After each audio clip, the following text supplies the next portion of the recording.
திருமறை நேரம் Bible Hour presented by the National Bible College. கிறிஸ்துவின் சபையார் உங்களை வாழ்த்துகிறார்கள். Satellite Bible School.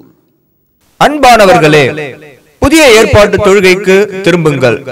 இடம் YMCA வளாகம், ஹைகோர்ட் எதிரில், பிரதி ஞாயிறு காலை 11 மணி அளவில் அன்புடன் அழைக்கிறோம்.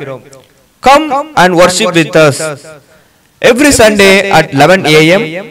YMCA Hall, opposite High Court, Parish Corner. பரிசுத்த ஆண்டவர் இயேசு கிறிஸ்துவின் இனிய நாமத்திலே திருமண நேர உறவுகளை வான்வழி வேத வகுப்புக்கு வாழ்த்தி வரவேற்கிறேன்.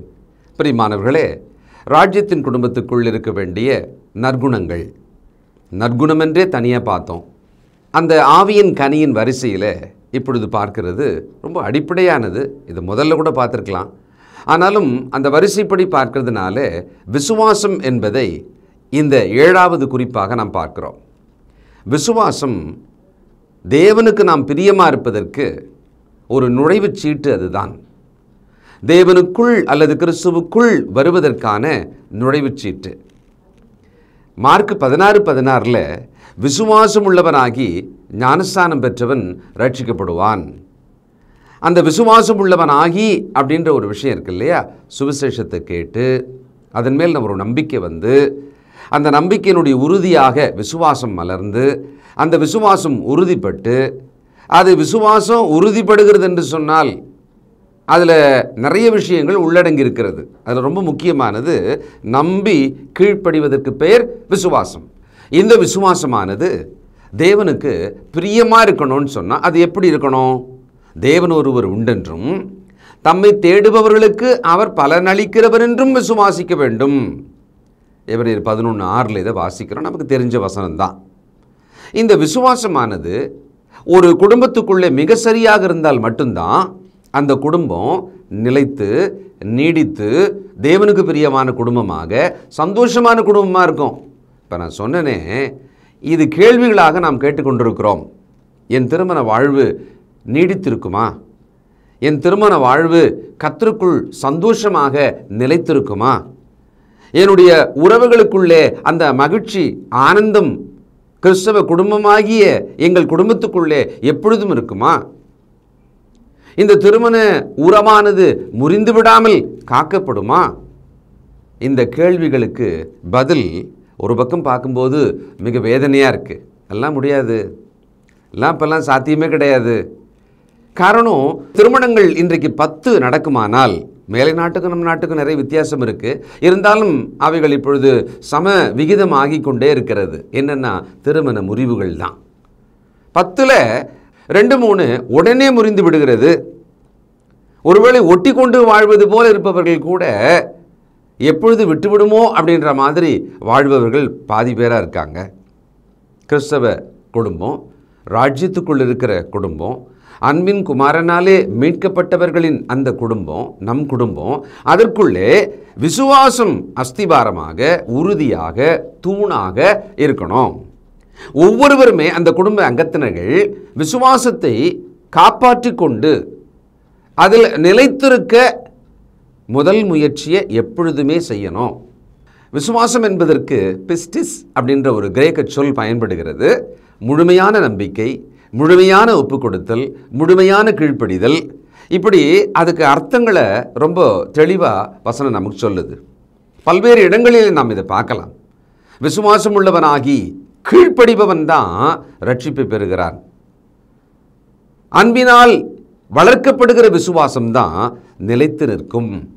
தேவன் மேலே வைக்கிற விசுவாசத்துக்கும் என் குடும்ப வாழ்க்கையின் வெற்றிக்கும் என்ன தொடர்பு இருக்க முடியும்? பல நேரங்களில் என்ன நினைக்கிறாங்கன்னா, ஒரு நபர் தன்னை தேவன் மேலே மிக உறுதியான விசுவாசியாக வைத்துக்கொள்ள முயற்சிக்கிறார். ஆனால் குடும்பத்தை விட்டு தன்னை விலக்கி வைத்து கொள்ள வேண்டும். அந்த குடும்ப பந்தம், குடும்ப பொறுப்புகளை விட்டு நாம் விலகி இருக்கணும்.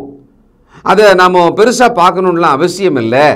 நான் தேவன் மேலே விசுவாசமாக இருந்தால் அதெல்லாம் கடவுளே பார்த்துக்குவார் அப்படின்னு நினைக்கிறாங்க.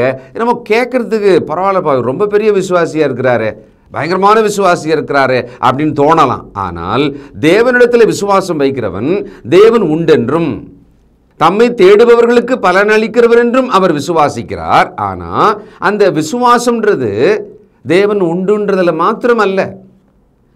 அந்த தேவன் ஒரு புருஷனாக நான் என்ன செய்ய வேண்டும், ஒரு தகப்பனாக நான் என்ன செய்ய வேண்டும், ஒரு இடத்துல வேலை செய்யும் வேலைக்காரனாக அல்லது எஜமானாக இருந்தால் என்ன செய்ய வேண்டும், ஒரு குடிமகனாக தேசத்திலே நான் எப்படி நடக்க வேண்டும், பல்வேறு வாழ்க்கையின் நிலைப்பாடுகளில் எல்லாம் நான் எப்படி சரியா நடக்கணும்ன்றத தேவன் கட்டளையிட்டு இருக்கிறாரோ அதை விசுவாசித்து நான் அப்படி நடக்க வேண்டுமே. அப்படிலாம் நான் நடக்கவே மாட்டேன், கடவுள் ஒருத்தர் இருக்கிறார் அப்படின்னு மாத்திரம் நான் விசுவாசிப்பேன், மற்றதெல்லாம் அவர் பார்த்துக்குவார்னா இது முறையல்ல, இது சாத்தியம் அல்ல. இதை இப்படி சுருக்கமாக சொன்னால் எப்படி சொல்லலாம்னா, ஒரு நல்ல விசுவாசி, ஒரு குடும்ப தலைவன் ஒரு நல்ல விசுவாசியாக இருப்பார். ஆனால் அவர் தன் குடும்பத்தின் பொறுப்புகளை சரியாக செய்வார். 1 கொரிந்தியர் 4:2 மேலும் உக்கிரானக்காரன் உண்மையுள்ளவன் என்று காணப்படுவது அவனுக்கு அவசியமாம். உக்கிரானக்காரன் மேனேஜர், இதுக்கு இன்னொரு ஆங்கில வார்த்தையானது ஸ்டூவர்ட். என்ன அப்படின்னா, அவருக்கு ஒரு பொறுப்பு கொடுக்கப்படுது, அந்த பொறுப்பை அவர் உத்தமமாக நிறைவேற்றுவார். நிறைவேற்றின பிறகு யார் பொறுப்பு கொடுத்தாங்களோ அவர்களுக்கு சரியாக கணக்கு ஒப்புவிப்பார். இவர் தான் அந்த மேனேஜர் அல்லது உக்ரானக்காரர் என்பவர். குடும்பம் நமக்கான பொறுப்பு. அந்த குடும்பத்துக்குள்ளாக நாம் நம்முடைய பொறுப்பை நிறைவேற்ற வேண்டும். 1 கொரிந்தியர் 7:3 புருஷன் தன் மனைவிக்கு செய்ய வேண்டிய கடமையை செய்ய கடவன், அப்படியே மனைவியும் தன் புருஷனுக்கு செய்ய கடவுள். ஒருவருக்கான கடமையை ஒருவர் நிறைவேற்ற வேண்டும். அங்கே ரெஸ்பான்சிபிலிட்டி இருக்கு இல்லையா, டியூட்டி இருக்கு பார்த்தீங்களா. அப்போ ஒரு விசுவாசி தேவன் மேலே விசுவாசமாக இருக்கிறார், அவர் இந்த வசனத்தை விசுவாசிக்கணும், இதை ஏற்றுக்கொண்டு இதுக்கு கீழ்ப்படியணும், அப்பதான் அவர் விசுவாசி. இன்றைக்கு தேவனிடத்தில் விசுவாசத்தை விட்டு வழுவி போகிறவர்கள் இந்த மாதிரி தங்களுக்கு சொல்லப்பட்ட கட்டளைகளின் மேலே கவனமாக இருக்க மாட்டாங்க, அதை அவங்களுக்கு ஞாபகம் வச்சுக்க மாட்டாங்க. அதனால தான் ஒரு நல்ல விசுவாசியாக ஒரு குடும்பத்துக்குள்ளே குடும்ப தலைவன், அடுத்தது அந்த தாய் மனைவி, அல்லது அடுத்தது அந்த கிறிஸ்துக்குள் கீழ்ப்படியும் அந்த பிள்ளைகள் இருக்கணும். அப்படி அவர்கள் விசுவாசத்தை காப்பாற்றி கொண்டால் மட்டும்தான் அந்த குடும்பத்தினுடைய ஒருமைப்பாட்டை காப்பாற்ற முடியும், அதுக்குள் இருக்க வேண்டிய நல்ல குணாதிசயங்களை காப்பாற்ற முடியும், அதற்குள் ஒவ்வொருடைய பொறுப்புகளை நிறைவேற்ற முடியும். அப்பொழுது அந்த குடும்பம் நிலைக்கும். நாம் பெரும்பாலும் நம்முடைய விசுவாசத்தை காப்பாற்றுறதுன்னா என்ன நினச்சிக்கிறோம், சபை கூடி வருவது, அந்த ஒரு கடமை செய்வது தான் விசுவாசத்தை காப்பாற்றிக் கொள்வதாக நினைக்கிறோம், அதோடு முடிக்கிறோம். பிறகு குடும்ப வாழ்க்கை, சமூக வாழ்க்கை, இப்படிப்பட்ட உலகத்துக்குள்ளே வந்து வாழ்கிற எந்த ஒரு வாழ்க்கையிலையுமே விசுவாசம் என்பதை நினைவிலே கொள்ளாமலே வாழ்கிறோம். இன்றைக்கு இருக்கிற குடும்ப பிரச்சனைகளுக்கெல்லாம், சமூகத்திலே நமக்குண்டாகும் பிரச்சனைகளுக்கெல்லாம், அல்லது ஒரு வியாபாரம் வேலையில் நடக்கும் பிரச்சனைகளுக்கெல்லாம் தேவன் மேலே வைக்கிற விசுவாசத்தின் தடுமாற்றம் தான் காரணம்னா இந்த மாதிரி ஒப்பிட்டு பார்த்துருக்கிறோமா?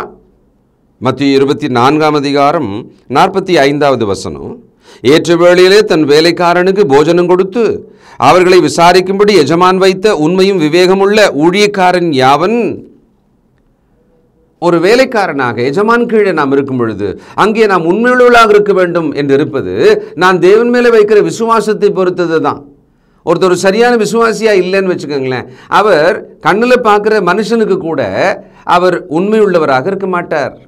ஏன்னா விசுவாசம் என்பது உண்மையுள்ள ஒருவனாக தன்னை தேவனுக்கு ஒப்பு கொடுப்பது, அந்த தேவன் சொன்ன கட்டளையின்படியாக மனுஷனுக்கு தன் கடமையை, தன் பொறுப்பை நிறைவேற்றுவது.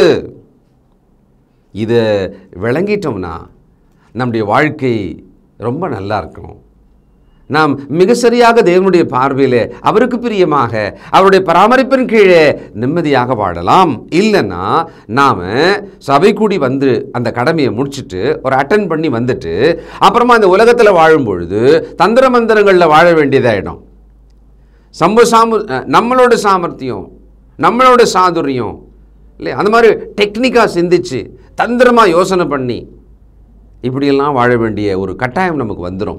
இன்றைக்கி விசுவாசிகளே இப்படி வாழ்வதற்கு முயற்சி செய்கிறார்கள் என்றால் அவர்கள் விசுவாசத்தை விட்டு வழுவி அல்லது அதில் குறைந்திருக்கிறார்கள் என்று தான் அர்த்தம். கிறிஸ்தவ குடும்பம் ஒவ்வொருவருமே தங்கள் விசுவாசத்திலே உறுதியாக இருந்தால், வளர்ச்சி அடைந்தால் மட்டும்தான், அது சார்ந்த பல விஷயங்களை அவர்கள் இன்னும் வளர்த்து கொண்டால் மட்டும்தான் அந்த குடும்பம் நன்றாக இருக்கும். தேவனுடைய பார்வையிலும் மனுஷனுடைய பார்வையிலும் நல்ல சாட்சியுள்ள குடும்பமாக அது வளர முடியும். அப்போ அந்த குடும்பத்துக்குள்ளே போய் பார்க்குறதா இருந்தால், ஒரு கணவன் மனைவி என்று இருப்பவர்கள் அவர்களுக்குள்ளே உண்மையுள்ளவர்களாக இருக்க வேண்டும். அவர்கள் உறவிலே பரிசுத்தத்தை காக்க வேண்டும். அவர்கள் ஒருவருக்கொருவர் பேச்சிலும் நடக்கையிலும் நீதியை காக்க வேண்டும். இது எல்லாமே எங்கிருந்து வரும் அப்படின்னா, தேவன் மேலே அவர்கள் வைக்கிற விசுவாசத்தினுடைய விளைவாகத்தான் வரும். இது ரொம்ப நுணுக்கமாக கவனிக்க வேண்டியது. இதை எப்பொழுதுமே நினைவில் வைத்துக்கொண்டு நடக்க வேண்டியது. ஆனால் காலத்தின் கட்டாயம் அல்லது கொடுமைன்னு சொல்கிறதா இருந்தால் இதெல்லாம் மறந்துட்டு நாம் ஏதோ ஒரு சபை கடமை, ஒரு மதக்கடமை என்பது போல சபைக்கு போய் வந்து விடுகிறோம். பிறகு இந்த உலகத்துக்குள்ளே நம்ம முயற்சியில் போராடி வாழ்ந்துட்டு இருக்கிற மாதிரி இருக்குது. கொஞ்சம் யோசிங்களேன், கொஞ்சம் நல்லா யோசிங்களேன். நம்ம இந்த மாதிரி அந்த விசுவாசமாகவே எப்பொழுதும் அது சார்ந்து வாழாமல் போகிறதுக்கு என்ன காரணமாக இருக்கும்? ஏன் அப்படி ஆகுதுன்னா, சில காரணங்கள், சில தாக்கங்கள் இருக்கு. என்னென்னா, இந்த சமுதாய மாற்றங்கள் இருக்குது பாருங்களேன், அந்த இன்ஃப்ளூயன்ஸ், அந்த தாக்கம் ரொம்ப சுலபமாக நம்மளை தாக்குது. போதாக்குறைக்கு இந்த செல்ஃபோன் வழியாக மொத்த உலகத்தையும் நம்ம பார்த்துக்கிட்டே இருக்கோம். லைவாக பார்க்குறோம் என்ன நடக்குது. அடுத்தது, கடந்ததை இப்பொழுது பார்க்கிறோம் காட்சிகளாக. இனியெல்லாம் இப்படி மாறப்போகிறது என்று அதையும் கற்பனையா சொன்னாலும் அதையும் பார்க்கிறோம். ஸோ இவ்வளவும் பார்த்துக்கிட்டே இருக்கிற நாம, இத்தனை தரவுகள் நமக்குள்ள போக போக போக அது நமக்குள்ள ஒரு தாக்கத்தை ஏற்படுத்துகிறது. which influences both physical life and also the spiritual life. அது நம் சரீர வாழ்க்கையும் பாதிக்கிறது, ஆவிக்குரிய வாழ்க்கையும் பாதிக்கிறது. இதை ஒத்துக்கிட்டு தான் ஆகணும். இது நமக்கு விளங்கணும். இதை பற்றி ஒரு எச்சரிக்கை நமக்கு வேணும். இன்னொன்று, திருமணத்துக்கான அந்த உடன்படிக்கையில் உறுதியாக இல்லாமல் இருப்பதற்கு சுலபமான விவாகரத்து முறைகள் இன்னைக்கு வந்துவிட்டது. ரொம்ப ஈஸியாக இருக்குது. அரசாங்கத்தில் ஏதாவது ஒரு வேலை ஆகணும்னா நடக்கணும், ரொம்ப கஷ்டப்படணும்னு சொல்லுவாங்க இல்லையா? ஆனால் விவாகரத்து மாத்திரம் ரொம்ப சுலபமாக நடக்குதுங்களாம் உலகம் ஃபுல்லாகவே.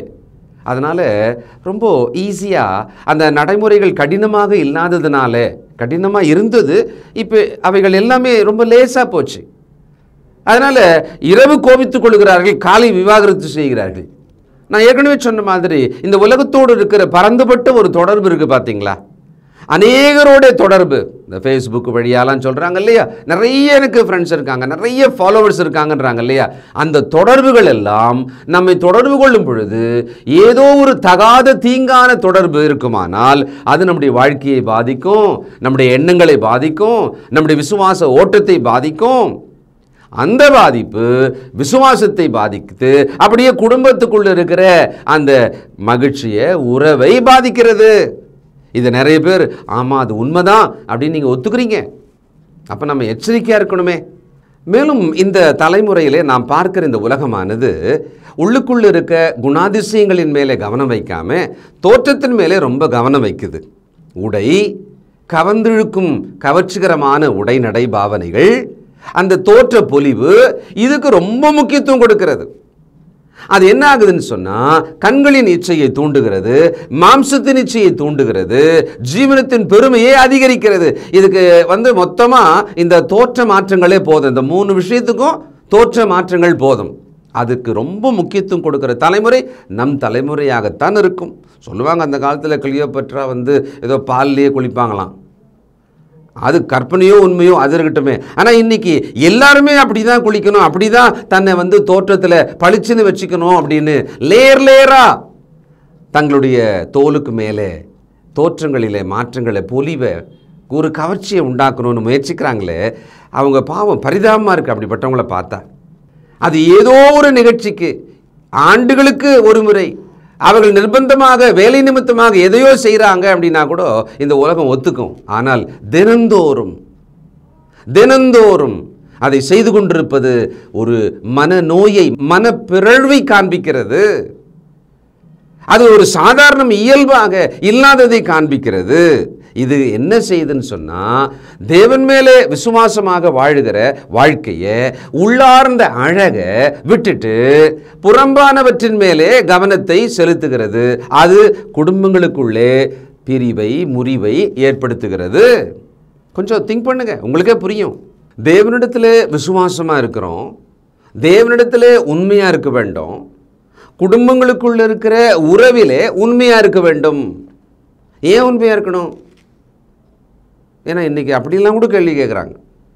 நான் ஏன் உண்மையாக இருக்கணும்? நான் என் பாட்டுக்கு இருக்கிறேன், என் விருப்பத்துக்கு நான் இருப்பேன், அது என்ன ஒருத்தருக்கு ஒருத்தர் உண்மையாக இருக்கணுன்றது என்ன? அப்போது ஒரு சங்கிலியில் கட்டின மாதிரி ஆகிடாதா? நம்மளோட அந்த உரிமை, அந்த பிரைவசி, எனக்கான ஒரு தனித்துவம், தனி சுதந்திரம், அதெல்லாம் போயிடாதா? இந்த தலைமுறை கேட்குது. ஆனால் நாம் ஒருவருக்கொருவர் இணைந்தவர்கள் தான், இசைந்தவர்கள் தான். அப்படித்தான் நம்ம இருக்கணும்.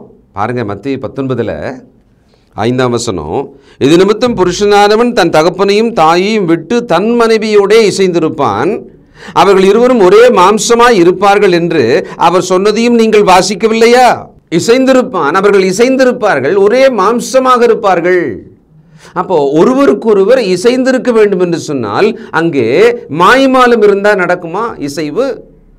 ஒருவருக்கொருவர் பொய் இருக்குமானால் அந்த இசைவு நடக்குமா? அதனாலே துரோகம் விளையுமே ஒழிய அங்கே இசைந்த இணக்கமான அன்பான உறவாக அது இருக்காது. அப்போ அங்கே உண்மை தேவைப்படுகிறது. இன்றைக்கு குடும்ப உறவுகளுக்குள்ளே உண்மைத்தன்மை இழந்து கொண்டிருக்கிறோம். காரணம் என்ன? தேவனிடத்தில் விசுவாசமாக இருக்கிறதுலையே உண்மையாக இல்லை. அப்போ சக மனுஷனிடத்தில் எவ்வளோ பயமாக இருக்கும், நமக்கு பக்தியாக இருக்கும், இருக்காதே. ஆனால் வேதம் சொல்லுது, எபேசியர் 5ஆம் அதிகாரம் 33வது வசனம், எப்படியும் உங்களிலும் அவனவன் தன்னிடத்தில் அன்பு கூறுவது போல தன் மனைவியினிடத்திலும் அன்பு கூற கடவன், மனைவியும் புருஷனிடத்தில் பயபக்தியாய் இருக்க கடவுள். அன்பு கூறுதல், அதில் உண்மை, பரிசுத்தம். அந்த மனைவி தன் புருஷனிடத்தில் பயபக்தியாக இருப்பது வேற ஒன்றும் இல்லை, கீழ்ப்படிந்து இருப்பது. அந்த தலையாகிய புருஷனுக்கு கீழ்ப்படிந்து இருப்பது. இது எப்படி வரும் அப்படின்னா, தேவன் மேலே வைக்கிற விசுவாசத்தினால தான் இது வரும். ஏன்னா இது தேவன் கொடுத்த கட்டளை தானே. தேவன் மேலே விசுவாசம் இல்லைன்னு வச்சுக்கோங்களேன், தங்களுக்கென்று கொடுக்கப்பட்ட கட்டளைகளின் மேலே இவங்க கேள்வி கேட்பாங்க. அது கணவனும் கேள்வி கேட்பாரு, மனைவியும் கேள்வி கேட்பாங்க. இதுதான் இன்றைக்கு நடக்கிறது. இதுதான் இன்றைக்கான மன முறிவுகளுக்கெல்லாம் அடிப்படை காரணமாக இருக்கிறது. ஏதோ ஒரு தவறு, ஏதோ ஒரு சுபாவ பிரச்சனை, அதல்ல, தேவன் மேலே வைக்கிற விசுவாசம் அதில் உண்மை இல்லை. அதனால் மனுஷனுக்குள்ள இருக்கிற உறவிலே உண்மை இல்லை. எபிரேயர் 13ஆம் அதிகாரம் 3-4வது வசனம், விவாகம் யாவருக்குள்ளும் கனமுள்ளதாயும் விவாகமஞ்சம் அசுசிப்படாததாயும் இருப்பதாக வேசிக்கள்ளரையும் விபச்சாரக்காரரையும் தேவன் நியாயம் தீர்ப்பார். அந்த திருமண உறவின் இசைவு மிக சரியாக இருக்க வேண்டும், இணக்கம் சரியாக இருக்க வேண்டும், அதில் பரிசுத்தம் இருக்க வேண்டும். இவைகள் இருப்பதற்கான ஒரு கவனம் எங்கிருந்து ஒரு நபருக்கு வரும்? ஒரு கணவனுக்கு மனைவிக்கு எங்கிருந்து வரும்னா, அவர்கள் தேவனிடத்தில் விசுவாசமாக இருப்பதனால தான் வரும். இந்த விசுவாசம் என்பது பலவற்றை கூட்டாக சேர்த்து கொண்டு வளரணும். இதுதான் சிஸ்டம். அதுக்கு ரொம்ப தெளிவாக ஆவியானவர் சொல்கிறத நம்ம படித்து பார்க்கலாம். 2 பேதுரு 1ஆம் அதிகாரம் 5, இப்படி இருக்க நீங்கள் அதிக ஜாக்கிரதையுள்ளவர்களாய் உங்கள் விசுவாசத்தோடைய தைரியத்தையும், தைரியத்தோடைய ஞானத்தையும், ஞானத்தோடைய இச்சையடக்கத்தையும், இச்சையடக்கத்தோடைய பொறுமையையும், பொறுமையோடைய தேவபக்தியையும், தேவபக்தியோட சகோதர சிநேகத்தையும், சகோதர சிநேகத்தோட அன்பையும் கூட்டி வழங்குங்கள். எப்படி ஆரம்பிச்சாங்க? அதிக ஜாக்கிரதை. எப்பெல்லாம் நம்ம ரொம்ப ஜாக்கிரதையா இருங்கன்னு சொல்றோமோ அங்கே தான் தெளிவாக அஜாக்கிரதையாக இருப்போம். பார்த்து நடங்க அப்படின்னு சொன்னாதான் பார்க்காம நடப்போம். காலூன்றி நடங்கன்னு சொன்னாதான் தாவி நடப்போம். இது நம்முடைய இயல்பு, சுபாவம். அந்த பக்கம் திரும்பாதீங்கன்னா டக்குன்னு திரும்பிடுவோம். அது மாதிரி என்ன பண்ணிட்டோம்னா, ஆவிக்குரிய ஆலோசனைகளின் மேலே நாம் விசுவாசம் வைத்து தேவன் நமக்கு என்ன சொன்னாரோ அதை சரியாக முறைப்படி இப்படி தான் செய்யணும்னு சொன்னதை நாம் செய்யாமல் விடுகிறோம். விசுவாசத்தோடு கூட பாருங்களேன், இச்சையடக்கம், ஞானம், சகோதர சிநேகம், அன்பு, தைரியம், பொறுமை, இவைகளெல்லாம் சம்பந்தப்பட்டிருக்கிறது இல்லை. இதனோட கூட்டு தானே. இந்த mixture of these characters and qualities has to be in the family. இவைகள் குடும்பத்துக்குள்ளே இருக்கணும். குடும்பத்துக்குள்ளே இவைகள் புழக்கமாக இருக்க வேண்டும். நம்முடைய ஆவிக்குரிய பயிற்சி முயற்சியாக இருக்க வேண்டும். இது இல்லாத போது அந்த குடும்பமானது எப்படி நீடித்து மகிழ்ச்சியாக நிலைக்க முடியும்? இன்னொன்று, திருமண பந்தத்தில் இணையும் பொழுதே ஒருவருக்கொருவர் வாக்கு கொடுக்கிறோம். கணவன் வாக்கு கொடுக்கிறார், நான் இப்படி இருப்பேன், உண்மையாக இருப்பேன், தேவனுடைய வார்த்தையின்படி இப்படி நடப்பேன், நேசிப்பேன். அடுத்தது மனைவி தேவனுடைய சமூகத்தில் அவருக்கு முன்பாக நான் உங்களுக்கு வாக்கு கொடுக்கிறேன், நேசிப்பேன், கீழ்ப்படிவேன்.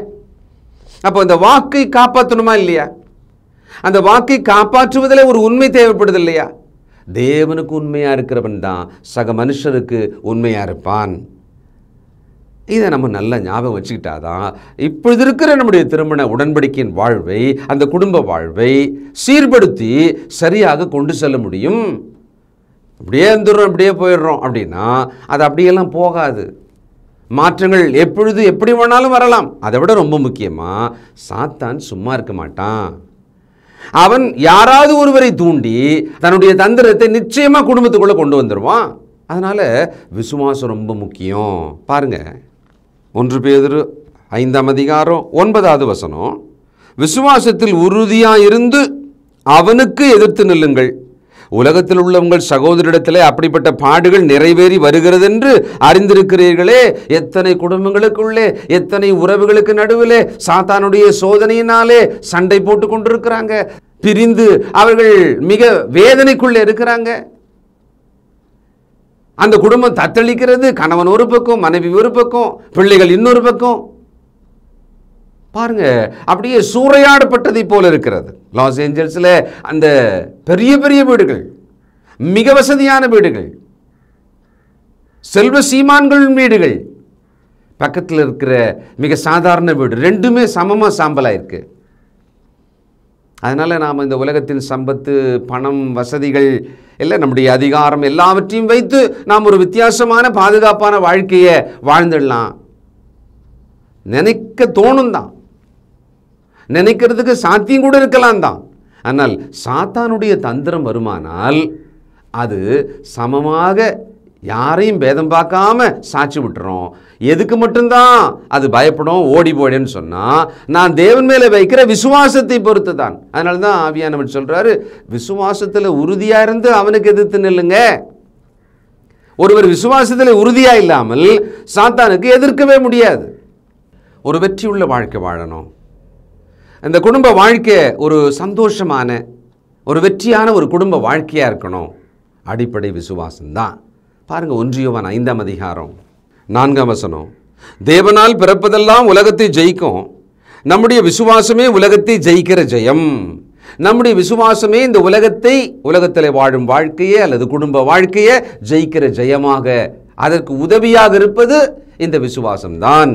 அப்போ ஒரு குடும்பத்துக்குள்ளே பலவிதமான நற்குணங்கள், ஆவியின் கனி, அதில் விசுவாசம் என்பது முக்கியமாக இருக்கிறது. அடிப்படை, அஸ்திபாரம், தூண் அதுதான். அதை கோட்டை விட்டுட்டு மற்றதெல்லாம் கூட நம்ம சரி பண்ணலான்னு முயற்சி செய்தோமானால் ரொம்ப நாளைக்கு நம்மளால் அப்படி பண்ண முடியாது. 1 யோவான் 4:16 தேவன் நம்மேல் வைத்திருக்கிற அன்பை நாம் அறிந்து விசுவாசித்திருக்கிறோம். தேவன் அன்பாகவே இருக்கிறார். அன்பில் நிலைத்திருக்கிறவன் தேவனில் நிலைத்திருக்கிறான், தேவனும் அவனில் நிலைத்திருக்கிறார். இந்த குடும்பத்துக்குள்ளே ஒவ்வொருவரும் தேவனுடைய அன்புக்குள்ளே நிலைத்திருக்கணும். அதுக்கு எது அடிப்படை தெரியுங்களா? தேவன் மேலே நம்ம வைக்கிற விசுவாசம்தான். அவரில் விசுவாசமாக இருக்கிறவன் அவருடைய அன்பில் நிலைத்திருக்கிறான். ஆண்டவர் இயேசு சொன்னார், என் வார்த்தை உங்களிலும் நான் உங்களிலும் நீங்கள் என்னிலும் இருக்கணும். என் வார்த்தை உங்களில் நிலைத்திருந்தால் நான் உங்களில் நிலைத்திருப்பேன், நீங்கள் என்னில் நிலைத்திருப்பீர்கள். இந்த விஷயம் ஒரு கிறிஸ்தவ குடும்பத்துக்குள்ளே இருக்கிற முக்கியமாக அந்த கணவன் மனைவிக்கு, பெற்றாருக்கு தெரிஞ்சிருக்கணும். இந்த காலத்தில் நாம் நம்முடைய குடும்பத்தை நடத்தி செல்வதில் அதிக போராட்டத்துக்குள்ளே இருக்கிறோம். நம் சந்ததியை விசுவாசத்திலே வளர்ப்பதிலே அதிக போராட வேண்டி இருக்கிறது. ஒன்றும் சந்தேகம் இல்லை, எந்த தேசமானாலும் சரி, சந்தேகமே கிடையாது. அப்படியானால் அந்த குடும்ப தலைவனும் அந்த குடும்ப தாயுமாகிய அவர்கள் அந்த விசுவாச விஷயத்தில் உறுதியாக, கவனமாக, ஜாக்கிரதையாக அந்த விசுவாசத்தின் கூட்டு 2 பேதுரு 1 அதிகாரம் 5, 6, 7, 8 வசனங்களில் பார்த்தோமா இல்லையா? அதை நல்லா கவனித்து வச்சு அதை சேர்த்து அதிலே வளர்ச்சி அடைய வேண்டும். அப்பொழுது நிச்சயமாக மொத்த குடும்பமும் அவரவர்கள் வாழ்நாளின் முடிவிலே அல்லது உலகத்தின் முடிவிலே அந்த பரலோக பிரவேசத்தை அடைய முடியும். இந்த பூமியிலே கூட ஒரு மகிழ்ச்சியான, சமாதானம் உள்ள ஒரு குடும்ப வாழ்வை வாழ முடியும். இதை இன்னொரு முறை கேளுங்க தயவுசெய்து. அடிப்படையான மிக முக்கியமான விஷயங்களை நாம் இதை கேட்டிருக்கிறோம். இப்போ கேட்டிருக்கிறோம், ஜெபம் பண்ணுவோம்.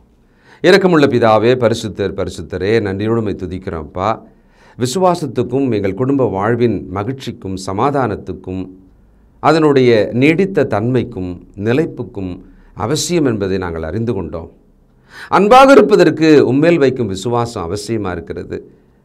அதனால் நாங்கள் ஒருவருக்கொருவர் உண்மையாக இருப்பதற்கும் உம்மில் விசுவாசமாய் உண்மையாக இருப்பது அவசியமாக இருக்கிறது. இதை உணர்ந்து இதை ஆழமாக பதித்து அதிக ஜாக்கிரதையோடு கூட அந்த விசுவாசத்தோடு எவைகளை சேர்த்து பெருக்கிக் கொள்ள வேண்டுமோ அப்படி பெருகி நமக்கு பிரியமாக வாழ எங்கள் ஒவ்வொருவருக்கும் உதவி செய்யும் தகப்பனே, கிருபையாயிரும். இயேசு கிறிஸ்துவின் பரிசுத்த நாமத்தில் துதித்து ஜெபிக்கிறோம் எங்கள் நல்ல பிதாவே, ஆமென். அன்பானவர்களே, புதிய ஏற்பாட்டு தொழுகைக்கு திரும்புங்கள். இடம் YMCA வளாகம், ஹைகோர்ட் எதிரில், பிரதி ஞாயிறு காலை 11 மணி அளவில் அன்புடன் அழைக்கிறோம். Come and worship with us every Sunday at 11 AM, YMCA Hall, opposite High Court, Parish Corner. தொடர்பு கொள்ள வேண்டிய முகவரி: திருமறை நேரம், 58 சர்ச் தெரு, குமரன் நகர், சென்னை 6,82,000. தொலைபேசி எண் 044255008882. செல்போன் 9385500882. கர்த்தாவே, தேவர்களில் உமக்கு பானவர் யார்? வானத்திலும் பூமியிலும் உமக்கு பானவர் யார்? உமக்கு பானவர் யார்? உமக்கு பானவர் யார்? வானத்திலும் பூமியிலும் உமக்கு பானவர் யார்? வானத்திலும் பூமியிலும் உமக்கு பானவர் யார்?